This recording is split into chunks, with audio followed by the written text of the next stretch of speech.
everybody, this is an update video for you. It's about 60 days since I started keto. About 60 days since I started. And what I'm doing now is intermittent fasting, but longer term. So I'm working with, if you've ever heard of the snake diet, I've kind of made, I'm totally covering the sound.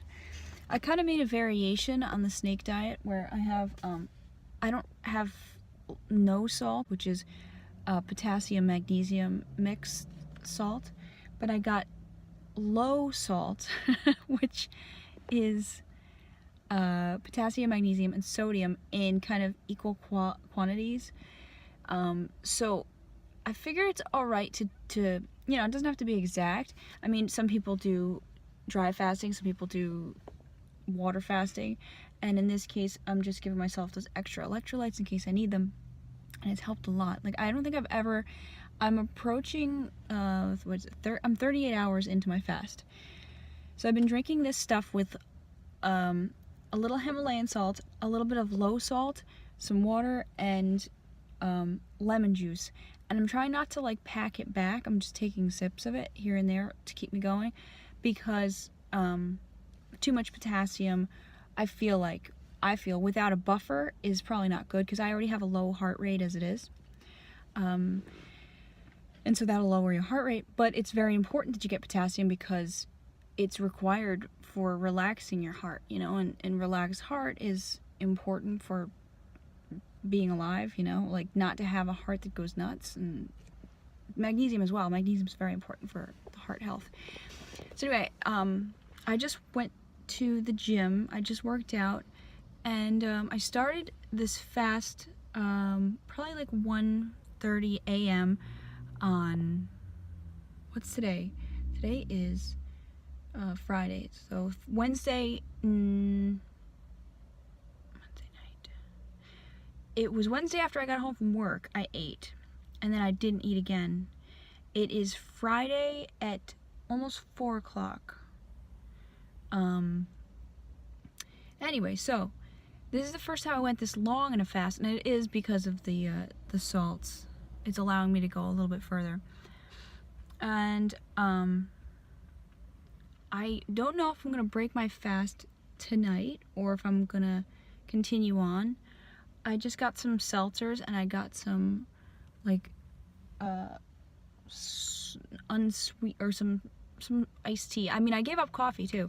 I'm lowering my caffeine because I really want to get into sleep better. You know, I want to get to sleep faster, and I want to get into my deep sleep longer. That way I have time to heal my body and to lose weight and do all the things that really people do keto for, the healing and the weight loss, you know. And lack of inflammation, to lower inflammation, very important. I haven't been updating stuff because I don't know, I just feel like better being off of social media right now. And I really feel like, especially fasting, I don't know if you've ever fasted, but sometimes when you get over the fact that you're not eating, you just have time to think.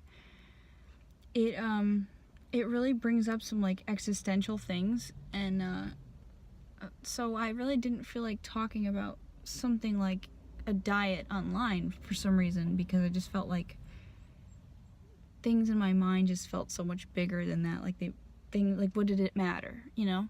And I think it does matter, because it allows other people to get in the state of mind of, you know, thinking outside the box, and by promoting this, I'm allowing other people to get in states they have never been in, you know. And I think that's breaking addiction and breaking the fear of not having food all the time. That's very important for breaking out of your narrative of who you are. And I feel like breaking out of the narrative of who you are allows you to drop addictions and allows you to make new life choices that you never would have made based in your old, you know, character traits that you've assigned to yourself. Does that make sense? It's getting pretty deep. This is what happens when I go fasting. So I really took it easy at the gym, and I've been skipping 2 days at a time in the gym. Not that I want to, but my nail's dirty. I'm sorry. Not that I really wanted to, but I don't know what happened. I don't know, just pretty much listening to my body and taking it easy when I want to. I have a lot of things that I want to do work-wise, and I'm hoping that this pushing myself in the gym, the fact that I feel like now I can do it and I feel fine and there's nothing really scary about fasting and all these things, I hope that translates into me just having like a gung-ho, like just do whatever I gotta do in the day and not worry about it. When it comes to like cleaning, don't ask me why that's a big deal, but I'm talking about like deep cleaning, like getting rid of things. It's a big deal for a lot of people. It's been a big deal for me in my life, and now I'm trying to get rid of like everything and start fresh. And I think that's what this fasting is about too. I just kind of like want my body to be a clean slate.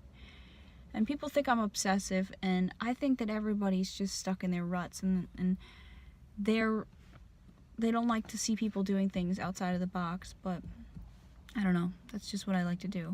I don't really care. I am 18 to 20 pounds lost from the time I started keto, and I'm feeling good. I mean, I'm getting some triceps. That's pretty cool. Lost weight on my thighs. I've lost weight on my abs. I mean, I've lost weight everywhere. Hell, I lost 20 pounds, so, you know. There's a funny thing about being in fasting and not being used to it, because I was like kind of nervous, like, well, what happens if something happens to me if I want to eat? I carry around an avocado with me all the time. I actually don't have it right now. It shows I'm losing my fear of dying while fasting. There's so many benefits to fasting.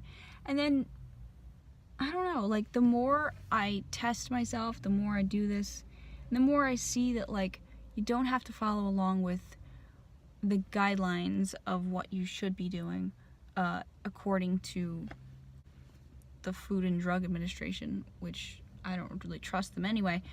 The more I don't really fear the things that they say will happen to you. Like, I just feel like they're not testing what it does, and it's not fair because it does do great things. I feel like fasting is a great healer, and all this anecdotal things that I've been hearing, some of them I really do believe, like that people's inflammatory diseases, all diseases are inflammatory, and that they can be healed by it. I just think that nobody's going to want to test that, you know? And so I guess you kind of have to be your own test. And I gotta say, I'm still working on some thyroid issues. I'm feeling good. So my blood tests, they're better than they used to be. Not as bad, not as good as the last one, but I'm gonna see an endocrinologist and keep an eye on it. But I was drinking coffee and not exercising when I last got my blood test. So I have to get another blood test with my fasting, not drinking coffee, getting enough sleep, and exercising, as well as continuing to do keto when I possibly one meal a day, you know, maybe fasting for 24 to 48 hours once a week, and then doing one meal a day every other day that I'm not doing that. I have a feeling that that will be good, and I will update you guys on that, show you the change in numbers. I have to look at the numbers and actually figure out what's going on, because it's not cut and dry when it comes to the thyroid. It's better than it was a year ago, and that's when I gave up gluten. So, and endometriosis symptoms are good right now. They are really good right now. So this, maybe the fasting is helping. I know the keto is helping. Thank you for listening. And I always try to, I haven't been trying to put up these videos, but I want to. I really do. I go through phases because I feel like this is kind of a private journey, you know, like a private introspective like excursion I'm doing. I'm trying to figure out what works for me, and sometimes promoting it freaks people out. People that I know do not like to hear that I'm fasting. They don't like to hear that I'm working out while fasting, and I don't want to scare people, and it's my own choices and my own path. And so that's kind of why I don't always put it up here for the public, but at the same time I'm doing it, and whatever anybody else's opinions are. It doesn't really matter. All right, have a great day. Thanks so much. Bye.